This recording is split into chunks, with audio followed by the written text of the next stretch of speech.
파리에서 믿을 수 없는 일이 벌어졌습니다. 단 한 명의 선수가 경기장에 들어서자 2대2로 팽팽하던 경기가 순식간에 5대3으로 기울었습니다.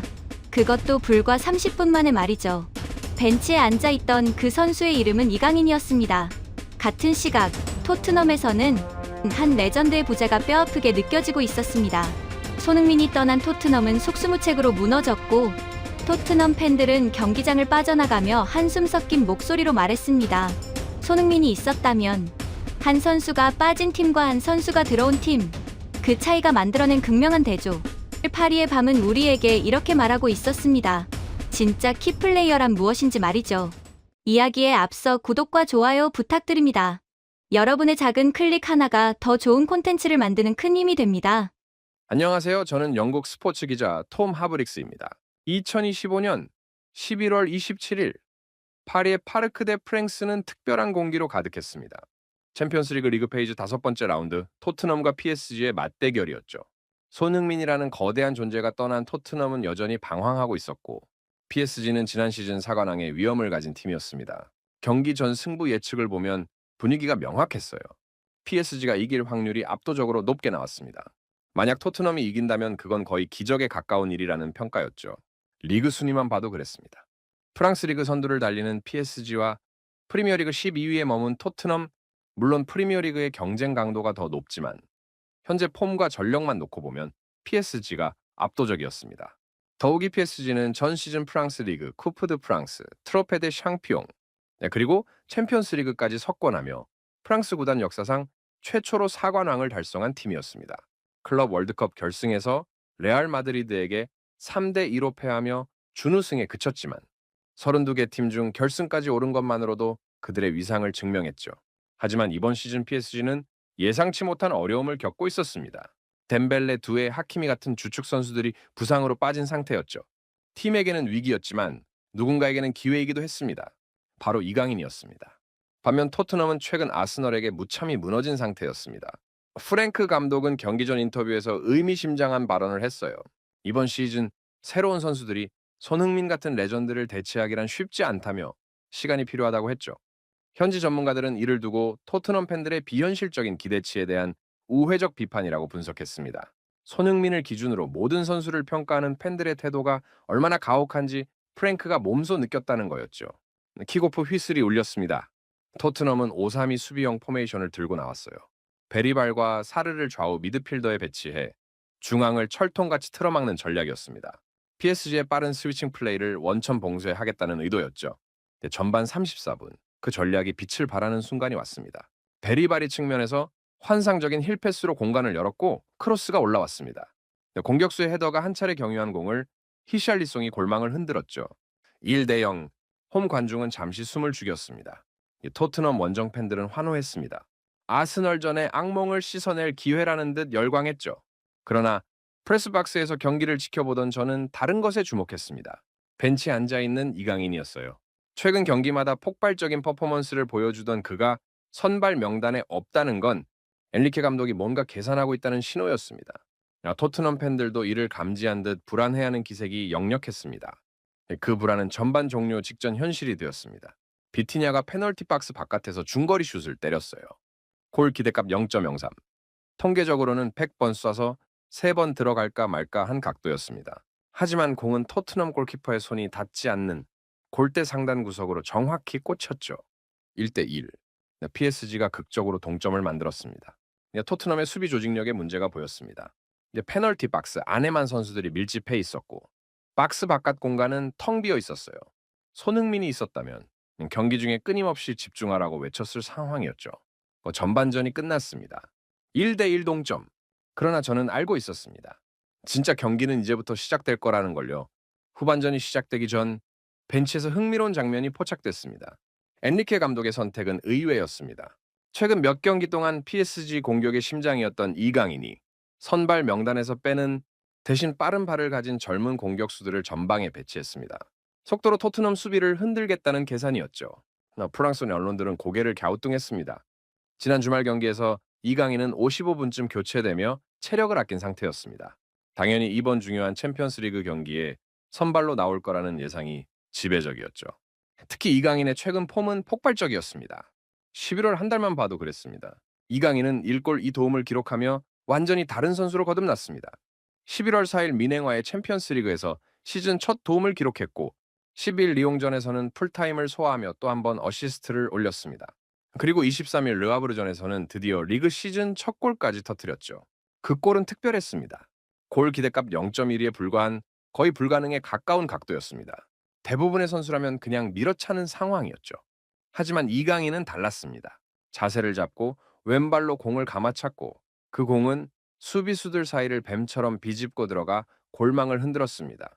전문가들은 메시도 그런 상황에서는 단순하게 처리한다며 이강인의 기술을 극찬했습니다. 변화에는 이유가 있었습니다.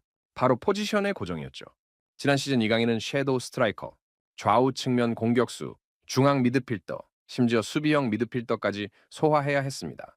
엔리케 감독의 멀티플레이어 선호 때문이었죠. 하지만 이번 시즌은 달랐습니다.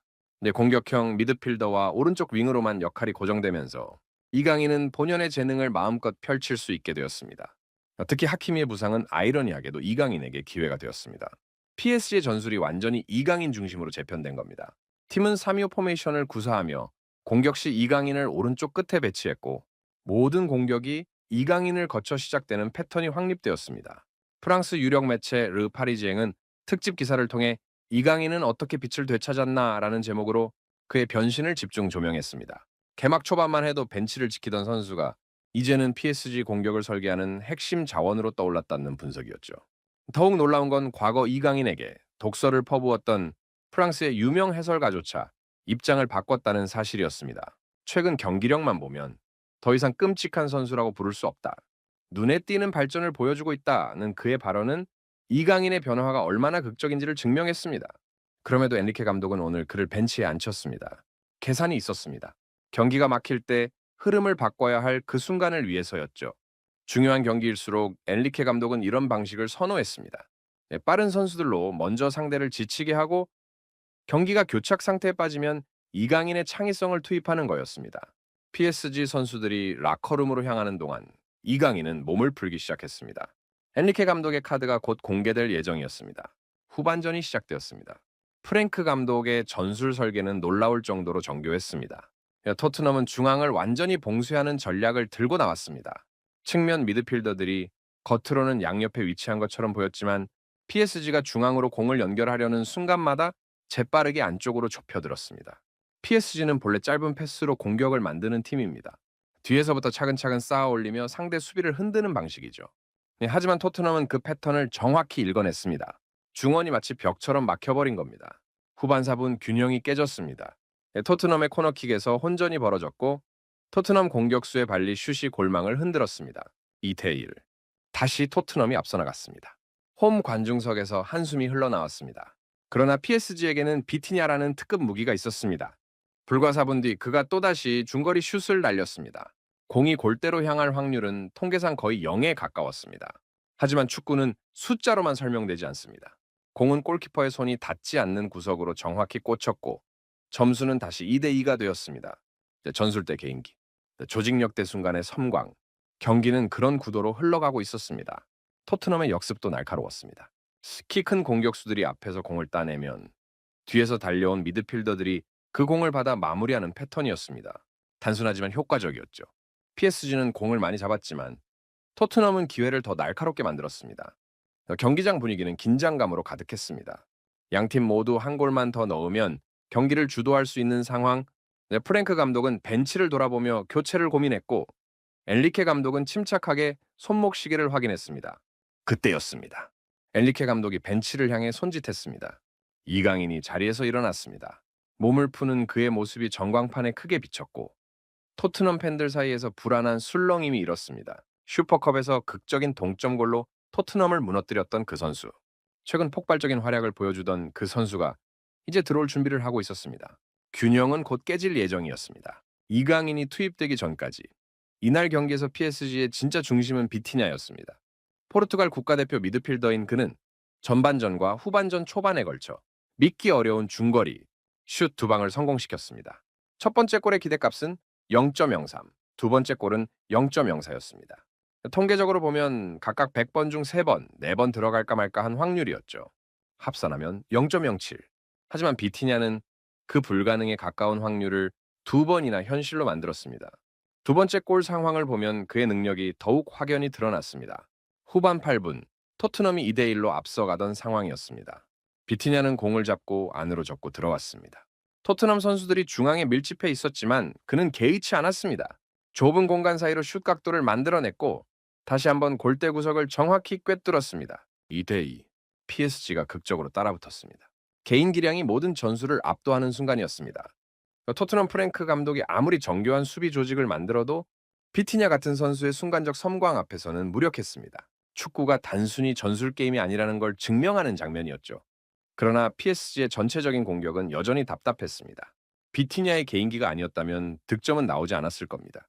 PSG는 중앙 돌파에 계속 실패했고 측면 공격도 제대로 풀리지 않았습니다. 점유율은 높았지만 실질적인 위협은 만들지 못하는 상황이 반복되었습니다. 관중석은 술렁였습니다. 2대2 동점.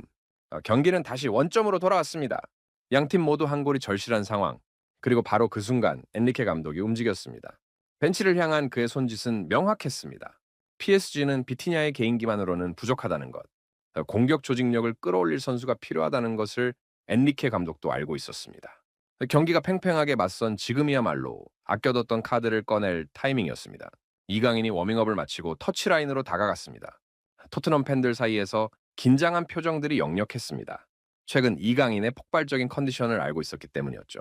비티냐의 원맨쇼로 간신히 동점을 만든 PSG. 이제 경기의 흐름을 완전히 바꿀 새로운 변수가 투입될 차례였습니다. 후반 11분 이강인이 그라운드를 밟았습니다. 바르콜라가 나가고 이강인이 들어오는 순간 경기장 분위기가 확연히 달라졌습니다. PSG 벤치에서는 환호가 터져 나왔고 토트넘 팬들은 불안한 표정으로 서로를 바라봤습니다. 이강인이라는 이름 석자가 주는 무게감이 있었습니다. 교체 투입된 지 불과 몇 분 만에 변화가 나타났습니다. PSG의 공격 템포가 빨라졌습니다. 이강인은 우측에 자리를 잡았지만 계속 움직이며 공간을 만들었습니다. 왼발로 공을 받는 순간마다 토트넘 수비수들이 긴장하는 게 보였습니다. 그가 투입되기 전까지 PSG 공격은 답답했습니다. 빠른 선수들이 좁은 공간으로 계속 파고들며 토트넘 수비에 막혔죠. 하지만 이강인은 달랐습니다. 그는 공간을 넓게 썼습니다. 우측 측면으로 공을 끌고 나가며 토트넘 수비수를 끌어냈고 그 순간 중앙에 공간이 생겼습니다. PSG의 공격 패턴이 작동하기 시작했습니다. 이강인에게 공이 전달되면 앞쪽에서 4~5명의 선수들이 동시에 공간으로 침투했습니다. 토트넘 수비는 자연스럽게 이강인 쪽으로 쏠렸고 바로 그 순간 이강인의 왼발에서 마법이 펼쳐졌습니다. 반대편으로 뿌려지는 방향 전환 패스. 한 번의 패스로 경기장 반대편에 넓은 공간을 창출하는 능력이었죠. 전문가들은 이 방향 전환 패스의 가치를 매우 높게 평가했습니다. 전 세계에서도 이런 패스를 할 수 있는 선수는 많지 않다는 분석이 나올 정도였습니다. 이강인의 왼발 킥력은 수비가 한쪽으로 쏠린 상황에서 단 한 번의 패스로 완전히 새로운 국면을 만들어냈습니다. PSG는 마치 잠에서 깬 듯 살아났습니다. 압박 강도도 높아졌습니다. 이강인이 들어오기 전까지는 공을 빼앗겨도 느슨하게 대응했지만 이제는 즉각적으로 역압박을 가했습니다. 경기 템포 자체가 완전히 바뀌었습니다. 후반 14분 결정적인 순간이 왔습니다. 토트넘 수비수가 짧은 패스를 시도했고 PSG는 재빠르게 압박했습니다. 공을 빼앗은 순간 페널티 박스 바로 앞 위험 지역이었습니다. PSG 미드필더가 슈팅을 때렸고 공은 골대 구석으로 빨려 들어갔습니다. 3대2. PSG가 역전에 성공했습니다. 이강인이 투입된 지 고작 3분 만에 벌어진 일이었습니다. 직접 골이나 어시스트를 기록한 건 아니었지만 그의 존재 자체가 PSG의 공격 조직력을 끌어올렸습니다.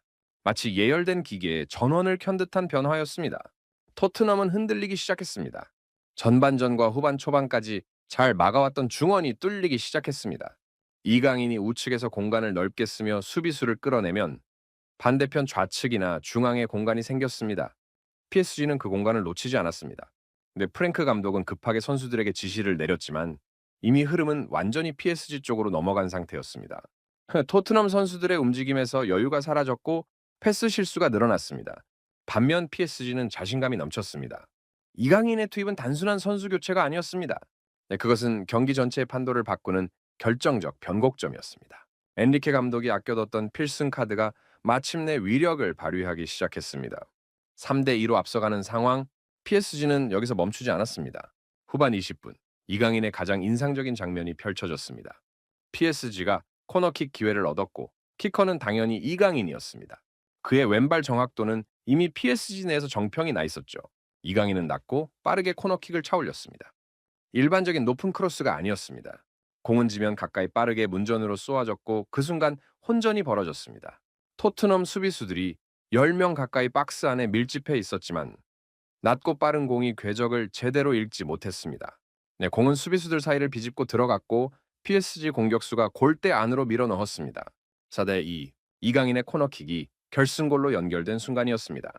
직접적인 어시스트로 기록되지는 않았지만 그 골은 명백히 이강인의 작품이었습니다. 일반적인 높은 크로스였다면 토트넘의 장신 수비수들이 쉽게 걷어냈을 겁니다. 하지만 이강인은 다른 선택을 했습니다. 낮게 빠르게 정확하게 그의 왼발이 만들어낸 완벽한 궤적이었습니다. 이 왼발의 가치는 후방 빌드업에서도 빛났습니다. 토트넘이 강하게 압박을 걸어올 때 이강인이 내려와 볼을 받았습니다. 수비에 등을 진 채 공을 키핑하고 상대의 쏠림을 파악한 뒤 반대편으로 전환하는 플레이. PSG의 공격 전개에 새로운 차원을 더한 장면이었습니다. 골이 터진 직후 이강인의 표정은 담담했습니다. 마치 계획했던 대로 일이 풀렸다는 듯한 침착함이었죠. 동료들이 그를 끌어안으며 기뻐했지만 그는 이미 다음 플레이를 생각하는 눈빛이었습니다. 네, 후반 22분 이강인은 또 한 번 토트넘을 위협했습니다. 네, 페널티 박스 바로 바깥 오른쪽 지역에서 공을 잡았습니다. 토트넘 수비수 2명이 달려들었지만 이강인은 침착하게 왼발로 공을 컨트롤했습니다. 그리고 가마차기 슛을 시도했습니다. 공은 골키퍼를 향해 날카롭게 휘어져 들어갔습니다. 골대 안으로 빨려 들어가는 듯했지만 토트넘 골키퍼가 간신히 손끝으로 쳐냈습니다. 골은 아니었지만 관중석에서 탄성이 터져 나왔습니다. 만약 조금만 더 구석으로 갔다면 막을 수 없는 슛이었습니다. 토트넘 수비진은 점점 흔들리고 있었습니다. 이강인의 왼발 앞에서 두려움이 보였습니다. 공을 잡을 때마다 수비수들이 긴장하며 거리를 좁혔고 그 틈에 다른 PSG 공격수들이 공간을 찾았습니다. 이강인이라는 한 명의 선수가 투입되었을 뿐인데 토트넘의 전술체계 전체가 무너지기 시작했습니다. 프랭크 감독이 정교하게 준비했던 중원 봉쇄 전략도 박스 안 밀집, 수비도 이강인의 창의성 앞에서는 소용이 없었습니다. 4대 2. 경기는 이제 PSG의 것이 되어가고 있었습니다. 그리고 그 중심에는 왼발 하나로 모든 것을 바꾸는 이강인이 서 있었습니다. 4대 2로 밀리는 토트넘은 무기력했습니다. 손흥민이 떠난 자리가 이토록 크게 느껴진 적이 없었습니다. 전방에서 상대 수비를 압박할 선수가 없었습니다.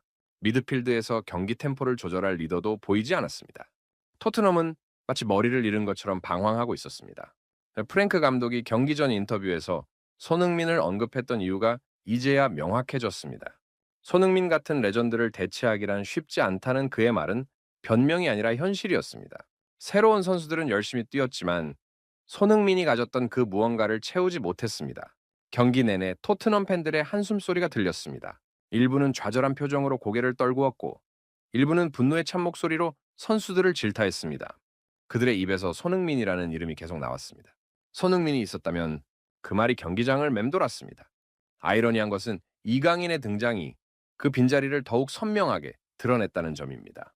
이강인이 PSG 공격을 조율하며 경기를 지배하는 모습을 보면서 토트넘 팬들은 자연스럽게 손흥민을 떠올렸습니다. 저런 선수가 토트넘에 있었는데 이제는 없다는 사실이 더욱 뼈아프게 다가왔을 겁니다.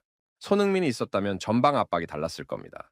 그는 경기 내내 상대 수비수들을 압박하며 쉬운 빌드업을 허용하지 않았던 선수였습니다. 지금 토트넘은 PSG 수비수들이 여유롭게 공을 돌리는 것을 그저 바라만 보고 있었습니다. 손흥민이 있었다면 동료들에게 끊임없이 소리쳤을 겁니다. 집중해. 정신 차려. 그의 목소리는 단순한 격려가 아니라 팀 전체를 깨우는 경종이었습니다. 지금 토트넘에는 그런 목소리가 없었습니다. 후반 70분을 넘어가며 상황은 더욱 악화되었습니다. 토트넘 수비수가 페널티 박스 안에서 핸드볼 반칙을 범했고 주심은 주저없이 페널티킥을 선언했습니다. 비티냐가 키커로 나섰고 침착하게 골을 성공시켰습니다. 5대2. 비티냐의 해트트릭이자 토트넘의 완전한 붕괴였습니다. 토트넘은 후반 막판 한 골을 만회했지만 이미 의미가 없었습니다. 5대3. 결과는 PSG의 완승이었습니다. 경기가 끝난 후 토트넘 팬들은 허탈한 표정으로 경기장을 빠져나갔습니다. 그들의 입에서는 여전히 손흥민 이야기가 나왔습니다. 일부 팬들은 농담조로 손흥민 집 앞에 가서 다시 돌아오라고 시위라도 해야 하나라고 말하기도 했습니다. 손흥민의 그림자는 여전히 토트넘 위에 드리워져 있었습니다. 그리고 이강인이라는 또 다른 한국인 선수의 활약은 그 그림자를 더욱 짙게 만들었습니다. 토트넘은 무엇을 잃었는지 그리고 앞으로 무엇을 해야 하는지 뼈저리게 깨달은 밤이었습니다. 경기가 끝났습니다. 최종 스코어 5대3 PSG의 완승이었습니다. 전광판에는 비티냐의 이름이 크게 떠올랐습니다. 해트트릭을 기록한 오늘의 주인공이었죠. 골 3개를 모두 그의 발에서 나왔고 통계상으로도 그가 최고의 활약을 펼쳤습니다. 관중들은 그의 이름을 연호했고 동료들이 그를 둘러싸고 축하했습니다. 하지만 프레스박스에서 경기를 지켜본 저는 다른 생각을 하고 있었습니다. 오늘 경기의 진짜 흐름을 바꾼 선수는 따로 있었습니다. 바로 이강인이었습니다. 숫자만 보면 이강인의 기록은 화려하지 않았습니다. 골도 없었고 공식 어시스트도 기록되지 않았습니다. 하지만 축구는 숫자만으로 설명되지 않습니다. PSG가 2대2에서 5대3으로 경기를 지배하게 된 결정적 순간은 그가 그라운드를 밟은 후반 11분부터였으니까요. 그 전까지 PSG는 답답했습니다. 공을 많이 잡았지만 제대로 된 공격을 만들지 못했습니다. 비티냐의 개인기로 간신히 동점을 만들었을 뿐이었죠. 하지만 이강인이 들어온 후 모든 것이 달라졌습니다. 경기 후 프랑스 현지 언론들의 평가도 비슷했습니다. 한 기자는 이렇게 썼습니다. 이강인은 지난 6개월 동안 PSG에서 조연에 불과했지만 출전 시간을 늘려가며 이제 더 중요한 선수가 되고 있다. 또 다른 매체는 더 직접적으로 표현했습니다. 이강인은 더 이상 그저 폼이 좋은 선수가 아니라 키플레이어다. 키플레이어. 그 단어가 의미하는 바는 명확했습니다. 이강인은 이제 단순히 좋은 경기를 펼치는 선수가 아니라 팀의 승패를 좌우할 수 있는 핵심 선수로 인정받고 있다는 뜻이었습니다. PSG 팬들인 울트라들도 이강인의 활약을 주목했습니다. 그들은 경기장에 현수막을 걸어 AFC 아시안컵 올해의 국제선수상 수상을 축하했습니다. 수상 자체는 한 달 전이었지만 최근 이강인의 활약이 너무 눈부셔서 특별히 챙긴 것이었죠. 하키미의 아프리카 올해의 선수상과 나란히 두 선수를 조명했습니다. 프랑스 리그안 공식 SNS도 움직였습니다. 그들은 한글로 이강인 또 능력을 발휘라고 쓰고 What a player 갱인이라는 문구를 게시했습니다. 프랑스 리그 공식 계정이 한글을 사용할 정도로 이강인의 존재감이 커진 겁니다. 레키프는 이강인에게 프랑스 기준으로 높은 평점인 6점을 줬습니다. 프랑스 매체들은 평점이 매우 박한 것으로 유명한데 골키퍼의 8점 다음으로 높은 점수였죠. 대표팀 일정은 그의 퍼포먼스에 영향을 주지 않았다. 우측면에 배치된 그는 상승세를 타고 왔다. 여러 상황에서 기점 역할을 했고 자신의 노력에 대해 득점으로 보상받았다는 평가와 함께 그의 중요성이 커지고 있다는 신호로 감독은 주중 토트넘전을 염두에 두고 아주 이른 시간에 교체했다고 분석했습니다. 현지 매체들은 한 목소리로 이강인의 폼이 다른 공격수들보다 낫다고 평가했습니다. 심지어 부상에서 복귀할 선수들과 비교해도 현재 폼은 이강인이 압도적이라며 오히려 그들이 밀려날 수도 있다는 분석까지 나왔습니다. 이강인의 변화에서 가장 인상적인 것은 멘탈의 회복이었습니다. 매체들은 긍정적인 멘탈리티와 헌신적인 태도는 지난 시즌과 뚜렷하게 대비된다며 지난 시즌은 주전 경쟁에서 밀려 이적을 강하게 원했던 시기로 기억되지만 지금은 축구의 즐거움이 이강인의 일상 속에 다시 자리 잡았다고 전했습니다. 생각해보면 놀라운 변화였습니다. 지난달까지만 해도 이강인의 올 시즌 골은 슈퍼컵에서 넣은 단 한 개뿐이었습니다. PSG 입단 3년 차지만 여전히 벤치 자원에 머물 것이라는 전망이 지배적이었죠. 하지만 이번 달 들어 완전히 달라졌습니다. 3경기 연속 공격 포인트를 기록했고 오늘처럼 기록에는 남지 않아도 팀의 흐름을 바꾸는 핵심 역할을 해냈습니다. 현재 PSG는 덴벨레, 두에, 하키미 같은 주축 선수들이 부상으로 빠진 상태입니다. 팀에게는 위기였지만 이강인에게는 기회였습니다. 그리고 그는 그 기회를 놓치지 않았습니다. 엔리케 감독의 신뢰를 얻어냈고 동료들의 인정을 받았으며 현지 언론의 평가도 바뀌었습니다. 교체 출전했음에도 이강인은 가장 높은 평점을 받은 교체 선수였습니다. 7점대의 점수. 짧은 시간 동안 보여준 임팩트가 그만큼 컸다는 의미였습니다.